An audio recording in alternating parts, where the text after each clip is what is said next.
Pranava Greenwich, where the dream of luxury and nature truly comes home. Pranava Greenwich, a home full of love and dreams. Breaking news. Guntur జిల్లాలో political war peaks కు చేరింది. TTD laddu వ్యవహారంలో వైసీపీపై వస్తున్న ఆరోపణలను ఖండిస్తూ ఆ party నేతలు రాష్ట్ర వ్యాప్తంగా ఆలయాల్లో పూజలు నిర్వహిస్తున్నారు. ఈ క్రమంలోనే గుంటూరు గోరంట్ల రోడ్డులోని వెంకటేశ్వర స్వామి ఆలయానికి మాజీ మంత్రి అంబటి రాంబాబు చేరుకున్నారు.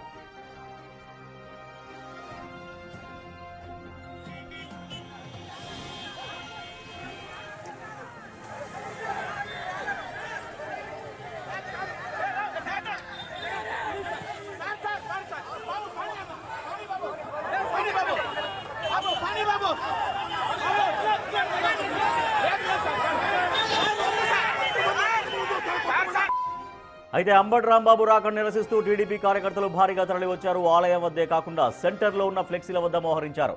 అంబటి పూజలు ముగించుకొని తన కారులో వెళ్తుండగా టీడీపీ శ్రేణులు ఒక్కసారిగా కారును అడ్డుకున్నాయి. కర్రలతో దాడి చేసేందుకు ప్రయత్నించాయి. ఇదే సమయంలో అంబటి రాంబాబు కారులో నుంచే రండి చూసుకుందామంటూ సవాల్ విసరడం మరింత మంట పుట్టించింది. పోలీసులు అతి కష్టం మీద అంబటిని అక్కడి నుంచి పంపించి వేయాల్సి వచ్చింది.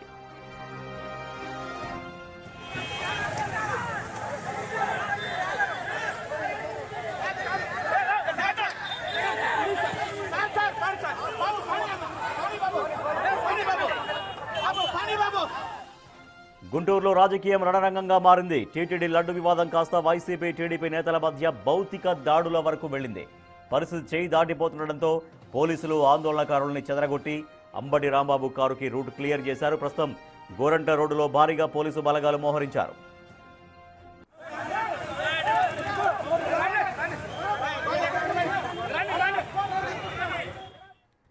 గుంటూరు జిల్లాలో పొలిటికల్ వార్ పీక్స్ కు చేరింది. టీటీడీ లడ్డు వ్యవహారంలో వైసీపీపై వస్తున్న ఆరోపణలను ఖండిస్తూ ఆ పార్టీ నేతలు రాష్ట్ర వ్యాప్తంగా ఆలయాల్లో పూజలు నిర్వహిస్తున్నారు. ఈ క్రమంలో గుంటూరు గోరంట రోడ్లోని వెంకటేశ్వర స్వామికి పూజలు చేసి తిరిగి వెళ్తున్నటువంటి అంబటి రాంబాబును టీడీపీ శ్రేణులు అడ్డుకున్నాయి. అంబటి రాంబాబు కారుని అడ్డుకోవడంతో అంబటి రాంబాబు కూడా ఆగ్రహానికి లోనయ్యారు. సో అతి కష్టం మీద అంబటి రాంబాబుకి రూట్ క్లియర్ చేసి అక్కడి నుంచి పంపించారు పోలీసులు. మా ప్రతినిధి మణికుమార్ మరింత సమాచారం అందిస్తారు. మణికుమార్, ఏం జరిగింది? గోరంట్ల ఆలయంలో పూజలు చేసిన అనంతరం ఎందుకు టీడీపీ శ్రేణులు వచ్చి అడ్డుకున్నారు? సో వారితో అంబటి రాంబాబు వాగ్వాదం ఎట్లా జరిగింది?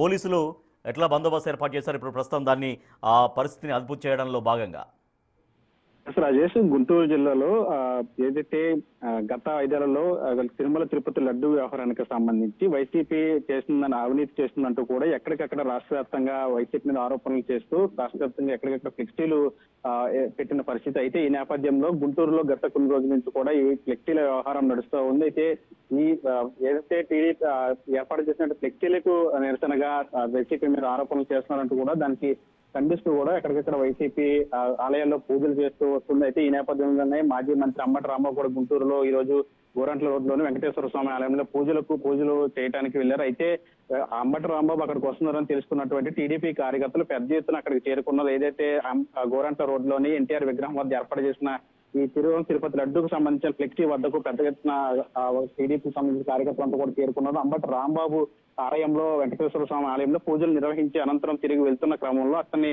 అడ్డుకునే ప్రయత్నం చేశారు. పెద్ద ఎత్తున అటు వైసీపీ ఇటు టీడీపీ కార్యకర్తలు అక్కడ చేరుకొని ఘర్షణకు దిగిన పరిస్థితి కనిపించింది. కొద్దిసేపు అక్కడ ఉద్రిక్త వాతావరణం నెలకొంది. అప్పటికే పోలీసులు అక్కడ భారీగా మోహరించి వాళ్ళందరినీ కూడా సద్మణించే ప్రయత్నం చేసినప్పటికీ కూడా అంబటి రాంబాబు కూడా కారులో వెళ్తూనే ఆ రండి చూసుకుందాం అంటూ కూడా సవాల్ వేయడంతో మరింత ఇంకా ఉద్రిక్త పరిస్థితులకు దారి తీసింది. పెద్ద ఎత్తున టీడీపీకి సంబంధించిన కార్యకర్తలందరూ కూడా కర్రలతో అంబటి రాంబాబు కారు మీద దాడి చేయడానికి ప్రయత్నించారు. పోలీసులు వారిని అతి కష్టం మీద అడ్డుకున్నారు. అయితే అంబటి రాంబాబు కూడా అక్కడ కారులోంచి సవాల్ వేయడంతో ఇంకా తీవ్ర దుమారం రేగిందని చెప్పాలి. పెద్ద ఎత్తున వచ్చినటువంటి వైసీపీ టీడీపీ కార్యకర్తలు ఒకరి మీద ఒకరు దాడులు చేసుకున్నారు. ఒకరినొకరు పోపులాట జరిగింది. పెద్ద ఎత్తున పోలీసులు కూడా మోహరించి వాళ్ళందరినీ కూడా అక్కడ చెదరగొట్టే ప్రయత్నం చేశారు. కొద్దిసేపు దాదాపు ఒక 20 నిమిషాల పాటు అక్కడ ఉద్రిక్త వాతావరణం నెలకొంది. నిన్న కూడా మాజీ మంత్రి విడుదల రజనీ చిలకూరుపేటలో ఆలయంలో పూజలు నిర్వహించడానికి వెళ్ళిన సమయంలో అక్కడ కూడా టీడీపీ కార్యకర్తలు అడ్డుకునే ప్రయత్నం చేశారు. ఆమె కూడా దానికి సంబంధించి కూడా మాట్లాడిన పరిస్థితి. ఈ రోజు అంబటి రాంబాబు విషయంలో కూడా అదే రిపీట్ అయింది. మొత్తం రాష్ట్ర వ్యాప్తంగా ఉన్నటువంటి ఆలయాల్లో అయితే చాలా వరకు ఫ్లెక్సీలు వెలిసాయి. ఆంధ్రప్రదేశ్ వ్యాప్తంగా గత అంటే వైఎస్ఆర్ కాంగ్రెస్ పార్టీ హయాంలో ఈ రకంగా కల్తీ నెయ్యి వాడకం జరిగిందనేది టీడీపీ చెప్తున్నటువంటి విషయం. సో దాన్ని ఫ్లెక్సీలు ఏర్పాటు చేశారు. సో ఆలయాల్లో పూజలు చేస్తున్నారు వైసీపీ కార్యకర్తలు, వైసీపీ శ్రేణులు ఆలయాలకు వెళ్ళి పూజా కార్యక్రమాలు చేస్తున్నారు. ఇప్పుడు అనవసరంగా తమని బదనాం చేశారని. సో ఇటువంటి సెన్సిటివ్ విషయంలో మరి అంబటి రాంబాబు వచ్చేటువంటి విషయం ముందే ఆ సమాచారం లేదా? ఆ సమాచారం ఉన్నప్పుడు పోలీసులు ముందే ఎందుకు టీడీపీ శ్రేణులను అక్కడికి రాకుండా ఎందుకు నివారించలేకపోయారు? వాస్తవానికి అంబటి రాంబాబు పలానా చోట ఆలయంలో పూజలు చేయడానికి వస్తుందని చెప్పి ముందస్తుగానే సమాచారం ఉంది. అప్పటికే పోలీసులు అక్కడికి భారీగా చేరుకున్నారు. అయితే ఆ పెద్ద ఎత్తున వచ్చినటువంటి టీడీపీ కార్యకర్తలను అదుపు చేయడం కూడా పోలీసులకు అతి కష్టం మీద వాళ్ళందుకు ఒక సవాల్లాగా మారిందని చెప్పాలి. అంబటి రాంబాబు విషయంలో ఆయన చేసేటువంటి వ్యాఖ్యలు కావచ్చు, ఆయన తీరు కావచ్చు, ఇదంతా కూడా పూర్తిగా ఎక్కడికక్కడ చర్చనీయాంశం అవుతున్న నేపథ్యంలో అంబటి రాంబాబుకు ఖచ్చితంగా అడ్డుకోవాలని చెప్పి పెద్ద ఎత్తున అక్కడికి టీడీపీ కార్యకర్తలు కర్రలతో వచ్చి అక్కడ గుమ్మిగూడిన పరిస్థితి. అంబటి రాంబాబు తిరిగి కారులో వెళ్తున్న సమయంలో కరెక్ట్ గా ఏదైతే గోరంట్లో ఉన్నటువంటి ఎన్టీఆర్ విగ్రహం వద్దకు వచ్చేసరికి కరెక్ట్ గా అంబటి రాంబాబు కారును అడ్డుకునే ప్రయత్నం చేశారు. కర్రలతో అంబటి రాంబాబు కారు మీద దాడి చేసే ప్రయత్నం చేశారు. వాళ్ళని పోలీసులు అతి కష్టం మీద అడ్డుకున్నారు. అయితే అంబటి రాంబాబు కూడా అంబటి రాంబాబు తీరు కూడా చర్చనీయాంశమైందని చెప్పాలి. ఎందుకంటే ఆయన కారులోంచి బయటకు వచ్చి అంటే పరుష పదజాలంతో వాళ్ళు దూషించే ప్రయత్నం చేశారు. రండి చూసుకుందాం అంటూ కూడా సవాల్ విసరంతో మరింత టీడీపీ కార్యకర్తలు ఆగ్రహానికి లోనై కర్రలతో దాడి చేసే ప్రయత్నం చేశారు. తీవ్ర ఉద్రిక్త పరిస్థితుల నడుమ అంబటి రాంబాబుని పోలీసులు అక్కడి నుంచి తరలించే ప్రయత్నం చేశారు. కొద్దిసేపు అక్కడ ఆ ప్రాంతం అంతా కూడా ఉద్రిక్త వాతావరణం నెలకొంది. టీడీపీ కార్యకర్తలు, వైసీపీ కార్యకర్తలు ఒకరినొకరు తోపులాట జరిగింది. పోలీసులు అతి కష్టమైతే వాళ్ళందరినీ కూడా చెదరగొట్టి పంపించే ప్రయత్నం అయితే చేశారు. రాజేష్, మణికుమార్, అక్కడ ఒక చాలా ఉద్రిక్త వాతావరణం కనిపిస్తుంది. పదుల సంఖ్యలో అక్కడికి గుమిగూడారు. అది టీడీపీ కార్యకర్తలు, వైఎస్ఆర్సీపీ శ్రేణులు కూడా. సో ఈ పరస్పర ఆ ఉద్రిక్త వాతావరణంలో ఎవరికైనా అంటే దెబ్బలు తగిలాయా, గాయపడ్డారా, ఆ కర్రల దాడి చేసుకునే ప్రయత్నం కూడా చేసినట్టుగా తెలుస్తోంది. సో ఎవరిపైన కేసులు నమోదు చేశారా పోలీసులు? వాస్తవానికి పోలీసులు ముందస్తు సమాచారం ఉంటుంటూ పోలీసులు కూడా పెద్ద ఎత్తున బలగాలు అక్కడికి చేరుకొని ఎక్కడికెక్కడ ఘర్షణలు జరగకుండా, ఒకరినొకరు తోపులాటలు జరగకుండా, ఒకరి మీద ఒకరు దాడి చేసుకోకుండా పోలీసులు ఎక్కడికి నిలవరించగలిగారు. దాదాపు వందల సంఖ్యలో అక్కడ. రైట్ మణికుమార్, మీరు హోల్డ్ లో ఉండండి. ప్రస్తుతం ఇదే అంశం పైన మంత్రి పయ్యావుల కేశవ్ మాట్లాడుతున్నారు. లైవ్ లో చూద్దాం. ఏర్పాటు చేసినటువంటి కమిటీ నేతృత్వంలో తీసుకున్న నిర్ణయాలలో సప్లై చేసిన నెయ్యిని CFTRI central food technological research institute మైసూరుకు పంపిస్తే వాళ్ళు అందులో కల్తీ జరిగింది అని 2022లోనే తేల్చారు. అది ఏదైతే ఇప్పుడు మనం కెమికల్ గురించి, బీసిస్టోస్టెరాల్ గురించి మాట్లాడుతున్నామో, జంతు అవశేషాల గురించి మాట్లాడుతున్నామో, అది కూడా ఉంది అనేటువంటిది ఆ రోజున నిర్ధారించింది. ఈ నివేదికని తొక్కిపెట్టారు. 2022లో CFTRI ఇచ్చినటువంటి నివేదికని తొక్కిపెట్టారు. దీని మీద ఎటువంటి చర్యలు తీసుకోలేదు. ఇది నేను చెప్తున్నటువంటి మాట కాదు. ఇవాళ ఏ సిట్ అయితే ఉందో ఆ సిట్ నివేదిక దీన్ని స్పష్టంగా తేల్చి చెప్పింది. మరి ఎందుకు చర్యలు తీసుకోలేదు వీళ్ళు? ఒకవైపు మేము నాణ్యతకి ఇచ్చినటువంటి గైడ్ లైన్స్ని డైల్యూట్ చేశారు, మరోవైపు మీరు సరళీకృతం చేస్తూ ఇందులో కల్తీ జరిగింది అని వస్తే కూడా మీరు చర్యలు తీసుకోలేదు అని అంటే మీకు దేవుడి పట్ల, దేవదేవుడి పట్ల ఏ రకమైనటువంటి నమ్మకం కానీ విశ్వాసం కానీ లేదు. మీరు ఒక కమర్షియల్ ట్రాన్సాక్షన్గా మాత్రమే దీన్ని చూశారు. దానికి తర్వాత వచ్చినటువంటి సంఘటనలు ఏదైతే ఇప్పుడు మనకి చర్చ జరుగుతూ ఉందో, ఈ బోలే బాబా వీళ్ళందరూ సప్లై చేసినటువంటిది 2022లో వైవి సుబ్బారెడ్డి గారికి పిఏగా పనిచేసి అత్యంత సన్నిహితుడైనటువంటి చిన్న అప్పన్న అనేటువంటి వ్యక్తి ఆ బోలే బాబా డైరీని సంప్రదించాడు. మీరు లీటర్కి మాకు 25 రూపాయలు ఇవ్వాలి అని. ఇది నేను చెప్పింది కాదు, సిట్ నివేదికలో చాలా స్పష్టంగా పేర్కొంది.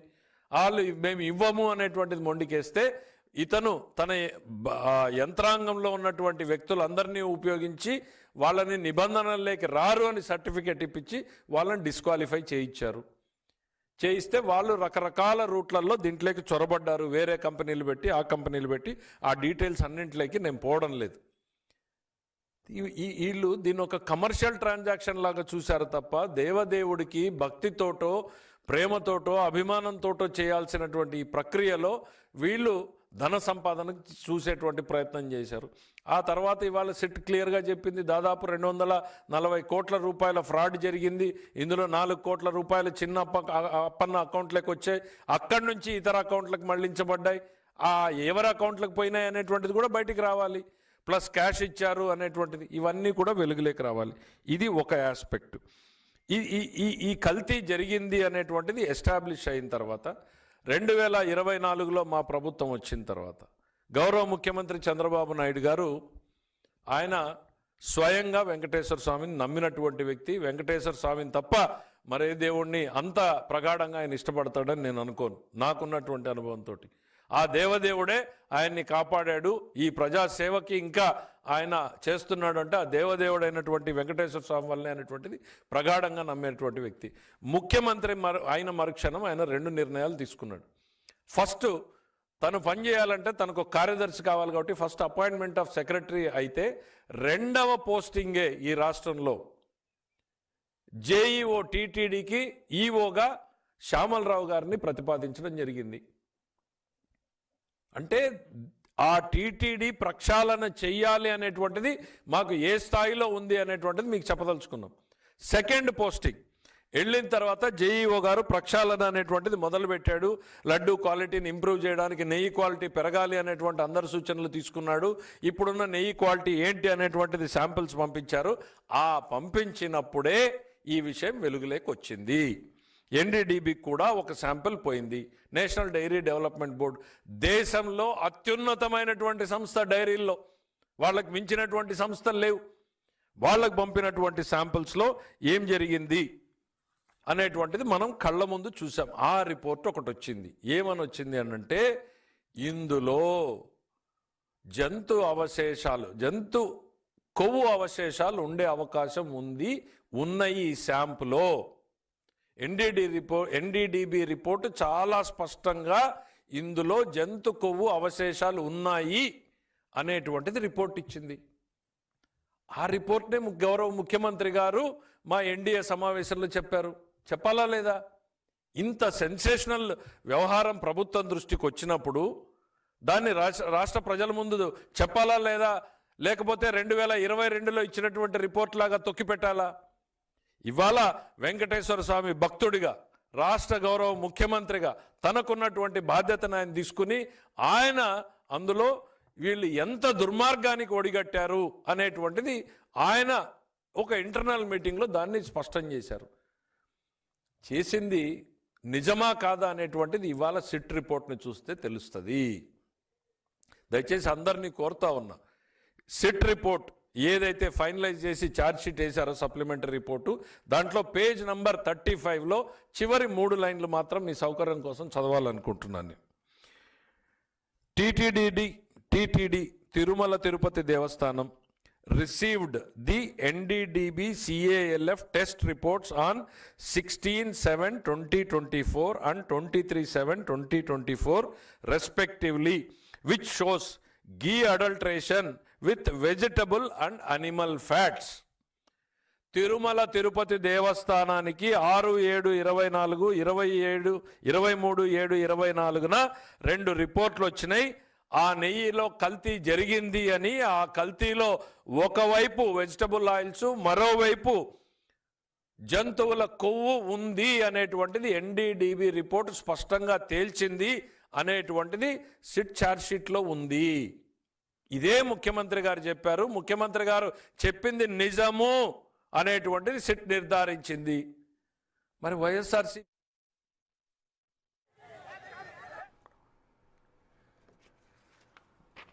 రైట్, మంత్రి పయ్యావుల కేశవ్ మాట్లాడుతున్నారు. నెయ్యి కొనుగోలు గైడ్లైన్స్ పూర్తిగా మార్చేశారు. శ్రీవారి ప్రసాదాన్ని భక్తిగా శ్రద్ధగా చేయాల్సినటువంటి పనిని కేవలం ఒక ఆదాయ వనరుగా గత ప్రభుత్వం మార్చుకుంది. వైసీపీ నేతలు 100 కోట్లు జేబుల్లో వేసుకున్నారు. అలాగే జూలై 2024లో 2024లో ఎన్డీడీబీ రిపోర్టు కూడా ఇచ్చింది. దాంట్లో జంతువుల కొవ్వుకు సంబంధించినటువంటి అవశేషాలు కొన్ని దానికి సంబంధించినటువంటి అవి మిక్స్ అయ్యాయి, కలిసాయి అనేది ఎన్డీడీఏ రిపోర్ట్ ఇచ్చిన అంశాన్ని కూడా సిట్ ప్రస్తావించిందిగా గుర్తు చేస్తున్నారు మంత్రి పయ్యావుల కేశవ్. మరోపక్క గుంటూరు నుంచి మనం విజువల్స్ చూస్తున్నాం. గుంటూరులో తీవ్రంగా ఉద్రిక్తత నెలకొంది. ఇప్పటికే ఫ్లెక్సీలు వెలిసాయి. గత వైఎస్ఆర్ కాంగ్రెస్ పార్టీ ప్రభుత్వ హయాంలో కల్తీ జరిగింది, తిరుమల తిరుపతి లడ్డు అనేది పూర్తిగా కల్తీ జరిగింది, అసలు నెయ్యే కాదు అది కృత్రిమంగా తయారు చేసినటువంటి కొన్ని అవశేషాల ఆధారంగా ఆ లడ్డు తయారు చేసి పూర్తిగా అపవిత్రంగా చేశారనేది మహాపాపం నిజమంటూ ఫ్లెక్సీలు వెలిశాయి. అయితే వైఎస్ఆర్ కాంగ్రెస్ పార్టీ ఇప్పుడు సిట్ జంతువుల కొవ్వు లేదని తేల్చింది కాబట్టి కావాలనే మమ్మల్ని గత వైఎస్ఆర్ కాంగ్రెస్ పార్టీ ప్రభుత్వాన్ని బదనం చేసే ప్రయత్నం చేస్తుంది అంటూ వెంకటేశ్వర స్వామి ఆలయాల్లో శుద్ధి పూజలు చేసే కార్యక్రమం చేస్తుంది వైఎస్ఆర్ కాంగ్రెస్ పార్టీ. దాంట్లో భాగంగానే గుంటూరులో మాజీ మంత్రి అంబటి రాంబాబు ఒక గుడిలో కార్యక్రమాల్లో పూజల్లో పాల్గొని శుద్ధి పూజల్లో పాల్గొన్న అనంతరం తిరిగి వెళ్తున్నటువంటి క్రమంలో టీడీపీ శ్రేణులు అడ్డుకున్నాయి. అంబటి రాంబాబుతో వాగ్వాదానికి దిగారు వైఎస్ఆర్ కాంగ్రెస్ పార్టీ కార్యకర్తలు. టీడీపీ కార్యకర్తలకు మధ్య తోపులాట జరిగింది, తీవ్ర ఉద్రిక్తత నెలకొంది. మనం చూస్తున్నాం కర్రలు పట్టుకొని కూడా అక్కడ టీడీపీ కార్యకర్తలు వచ్చినటువంటి పరిస్థితి మనం చూస్తున్నాం. సో అంబటి రాంబాబు కూడా రండి చూసుకుందామంటూ సవాలు విసురుతున్నటువంటి ఆ విజువల్స్ కూడా మనం చూస్తున్నాం. మా ప్రతినిధి మణికుమార్ మరింత సమాచారం అందిస్తారు. మణికుమార్, రాష్ట్ర వ్యాప్తంగా తిరుమల తిరుపతి లడ్డు వ్యవహారానికి సంబంధించి వైసీపీ మీద వస్తున్నటువంటి ఆరోపణలు నిరసనగా వైసీపీ ఎక్కడికక్కడ దేవాలయాల్లో పూజలు నిర్వహిస్తుంది. అయితే భక్తుల మనోభావాలు దెబ్బతీసేలాగా వైసీపీ ప్రవర్తిస్తున్నట్టు కూడా ఎక్కడికక్కడ ఈ వైసీపీ నిర్వహించిన పూజల్ని టీడీపీ నాయకులు అడ్డుకుంటూ ఉన్నారు. ప్రస్తుతం గుంటూరులో కూడా ఉద్రిక్తత పరిస్థితి నెలకొంది. మాజీ మంత్రి అంబటి రాంబాబు పూజలు చేయడానికి ఈరోజు ఆలయాలకు చేరుకున్నారు. గుంటూరులోని గోరంట్ల రోడ్లో ఉన్నటువంటి ఆలయాలకు చేరుకున్నారు. ఇక్కడ వాళ్ళని టీడీపీ నాయకులు కూడా అడ్డుకునే పరిస్థితి. ఏం చెప్తారండి వైసీపీ నాయకులు? భక్తుల మనోభావాలను దెబ్బతీసిన వైసీపీ ప్రభుత్వంలో కల్తీ జరిగిందని చెప్పిన తర్వాత కూడా ఇంకా తప్పును ఒప్పు చేయాలనే ఉద్దేశంతో ఇంకా ప్రగల్భాలు పలుకుతూ ఉన్నారు. ఇది కరెక్ట్ కాదు. అసలు మీకు భక్తుల యొక్క పవిత్రత, దేవాలయం ప్రతిష్టత తెలుసా? ఇవాళ అంబటి రాంబాబు గారు మేము శాంతియుతంగా ఫ్లెక్సీ ఉంటే ఆయన చించేస్తాను, మేము అత్యాస్త దౌర్జన్యం చేస్తానని చెప్పాడు. ఈ అంబటి రాంబాబుకి తగిన బుద్ధి చెబుతాం. పిచ్చి వేషాలు వేస్తే తెలుగుదేశం పార్టీ నాయకులు మేమందరం భక్తుల మనోభావాల కోసం ఎంత దూరమైనా కూడా అడ్డుకుంటాము. దీంట్లో మాకు కేవలం వైసీపీ నాయకులు కల్తీకి కాదేది అన్నారు అన్నట్టుగా ఆఖరికి లడ్డూ విషయంలో కానీ కల్తీ మద్యం కానీ ప్రతి దాంట్లో వాళ్ళు ఆ రోజున కల్తీ చేశారు, అవినీతి చేశారు. అది బయటపడుతుందని అవాకులు చెవాకులు పేలుతున్నారు. అవాకులు చెవాకులు పేలే అంబటి రాంబాబు నీకు తగిన బుద్ధి చెబుతామని చెప్పి సందర్భంగా తెలియజేస్తాం. ఏం చెప్తారండి? అంటే రండి చూసుకుందాం అంటే కూడా అంబటి రాంబాబు ఇక్కడ చేసిన ప్రయత్నంలో ఆయన కూడా సవాలు విసిరారు, రండి చూసుకుందాం. అంబటి రాంబాబు ఒక చేతగాని పిల్లిలా పారిపోయాడు. ఇప్పుడు నిన్న ఫ్లెక్సీలు చించుతామని చెప్పి ఇక్కడికి ఈ ప్లేస్కి వచ్చి సవాలు విసిరెళ్ళాడు. చేతగాని వాడు సవాలు విసిరటం ఎందుకు? మీరు తప్పులు చేసి ఫ్లెక్సీలు చించితే సరిపోతుందా? మీరు గత ప్రభుత్వంలో మీరు చేసిన అరాచకాలు, మీరు చేసిన తప్పులు, మీరు చేసిన ఘోరాలు, మీరు చేసినవి అన్నీ తప్పిపుచ్చుకోవటానికి ఇవాళ వచ్చి ఈ ఫ్లెక్సీలు చించుతామంటే సరిపోతుందా? ఇవాళ ఎవడో కూడా చూస్తా ఊరుకోరు, ఈ ప్రజలు ఊరుకోరు, తెలుగుదేశం పార్టీ కార్యకర్తలు ఊరుకోరు, అలాగే కూటమి కార్యకర్తలు ఎవరు కూడా ఊరుకోరు. ఇవాళ రోడ్డు మీదకి వచ్చి ప్రజలు రోడ్డు మీదకి వచ్చి అంబటి రాంబాబు వెంట పడితే పారిపోయాడు. ఆ కుక్కనాలో ఏమనాలో తెలియట్లేదు. ఇవాళ వచ్చి ఇక్కడ మాట్లాడతాం అనేది చేతగాని వ్యక్తి. ఫ్లెక్సీలేంటా నువ్వు మాట్లాడేది? దమ్ముంటే నువ్వు నిజ నిర్ధారణకి నీకు చేతనైతే రేపు ఇదే టైంకి ఇక్కడ రా, మేము సవాలు విసురుతున్నాం. రేపు 10 గంటలకి మేము ఇక్కడికి వచ్చి ఉంచుంటాం. నువ్వు చేసింది తప్ప ఒప్ప అనేది నిజ నిర్ధారణకి నీకు చేతనైతే రావాలని అంబటి రాంబాబుకి సవాలు విసురుతున్నా. అంటే మీరేం చెప్తారంటే అటు వైసీపీ ఆరోపిస్తూ ఉంది, ఇటు టీడీపీ చెప్తా ఉంది భక్తుల మనోభావాలు మొత్తంగా దెబ్బతింటున్న పరిస్థితి. ఏం చెప్తారు? ఒక తిరుపతి వెంకటేశ్వర స్వామి గుడి ఒక ఆంధ్రప్రదేశ్కో లేకపోతే భారతదేశంలో ఒక రాష్ట్రానికో సంబంధించింది కాదు. భారతదేశం మొత్తంగా కూడా సాంప్రదాయంగా వెంకటేశ్వర స్వామిని కొలుచుకునే దైవం వెంకటేశ్వర స్వామి. అలాంటి గుడిలో మీరు కల్తీ నెయ్యి చేసి అది సిట్టు విచారణలో కల్తీ నెయ్యి కలిసి తిరుపతి లడ్డు తయారు చేశారని పత్రికల్లో మీడియాలో కోడై కూస్తుంది మొత్తం భారతదేశం మొత్తంగా. ఇవాళ మీరు అది నిజం వాళ్ళు భరించలేరన్నమాట. ఎప్పుడు కూడా జగన్మోహన్ రెడ్డి ఆయన కింద ఉన్న అనుచరులు కూడా నిజాన్ని ఎప్పుడు భరించలేరు. వాళ్ళు ఇవాళ మేము నిన్నంతా కూడా దేవాలయాల్లో భక్తుల మనోభావాలు దెబ్బతిన్నాయని వాళ్ళని మళ్ళీ ఆ భక్తులకి ఏమైతే ఇది కల్తీ నెయ్యి కలిసింది, దేవాలయాలని శుద్ధి చేయాలని మనోభావాలకు అనుగుణంగా అందరం కూడా దేవాలయాల్లో పూజలు చేసి దేవాలయాలు శుద్ధి చేసి మేము కార్యక్రమం చేయటం జరిగింది. అది దేవుడి మీద భక్తి, గౌరవం, భయం ఉన్నవాళ్ళు చేసే పని. కానీ ఈ అంబటి రాంబాబుకి దైవభక్తి కానీ ఇంకోటి కానీ ఏమీ లేదు. ఆయన ఎదుటి వాళ్ళని గౌరవించడం కూడా చేత కాదు. మేము 5 ఏళ్ళు సత్తనపల్లిలో చూసాం. అంబటి రాంబాబు ఏంటో మాకు తెలిసినంతగా ఎవరికి తెలియదు. ఎందుకంటే ఆయన చేసిన అరాచకాలు కానివ్వండి, ఆయన అన్ని రకాలుగా కూడా ఆడవాళ్లతోటి ఆయన ఏం చేశాడనేది కూడా మల్లెపూలు అనే పేరు ఆయనకి నిక్నేము. అలాంటి వాడు ఇవాళ నువ్వు బ్యానర్ చింపుతానంటే చూస్తూ ఎవరు ఇక్కడ కూర్చోలేరు. తెలుగు మహిళలు అందులో కూడా మీరు చేసే అరాచకాలను ఎండగట్టాము. 5 ఏళ్ళు కూడా 11 సీట్లకు పరిమితం అయ్యారు. సిగ్గు లేకుండా మళ్ళీ వాళ్ళ నువ్వు ఫ్లెక్సీలు చింపుతా. తాడేపల్లి ప్యాలెస్లో కూర్చొని నువ్వు మీ జగన్మోహన్ రెడ్డి పరదాలు కట్టుకొని ప్రెస్ మీట్లు పెట్టడం కాదు, జనంలోకి రండి, మీ బతుకులు ఏందో తెలుస్తాయి. ఇవాళ నువ్వు ఎందుకు పారిపోయావు? చించకపోయావా? బ్యానర్ దమ్ముంటే మగోడు అయితే చించితే తెలిసేది నీ బతుకేందో. అసలు బ్యానర్ టచ్ చేయి చూద్దాం. బ్యానర్ టచ్ చేస్తే నీ గొడ్డలు ఓడదీసి రోడ్లో తిప్పి తంతాం మహిళలు. ఇదే మొత్తంగా అటు టీడీపీ నాయకులంతా కూడా చెప్తున్న పరిస్థితి కనిపిస్తుంది. గత 5 ఏళ్లలో కూడా తిరుమల తిరుపతి లడ్డూకు సంబంధించి పూర్తిగా కూడా నెయ్యి అంతా కూడా కల్తీ చేసి లడ్డూలు తయారు చేసి ఆ భక్తులంతా కోట్లాది మంది భక్తుల మనోభావాలు దెబ్బతీసే విధంగా అటు వైసీపీ చేసింది. ఇప్పుడు వచ్చి తమ శుద్ధ పూసల మంట కూడా బ్యానర్లు చింపడానికి ప్రయత్నిస్తే మాత్రం ఎవరు కూడా సహించేది లేదని చెప్పి మొత్తం అంతా కూడా వైసీపీ చేసినట్టు ఏదైతే పాపలు ఉన్నో అవన్నీ కూడా ఖచ్చితంగా దానికి సంబంధించిన ఫలితాలు అనుభవిస్తారు వైసీపీ అని చెప్పి టీడీపీ నాయకులంతా కూడా చెప్తున్న పరిస్థితి కనిపిస్తుంది. వల్లితో మన బిగ్ టీవీ గుంటూరు నుంచి.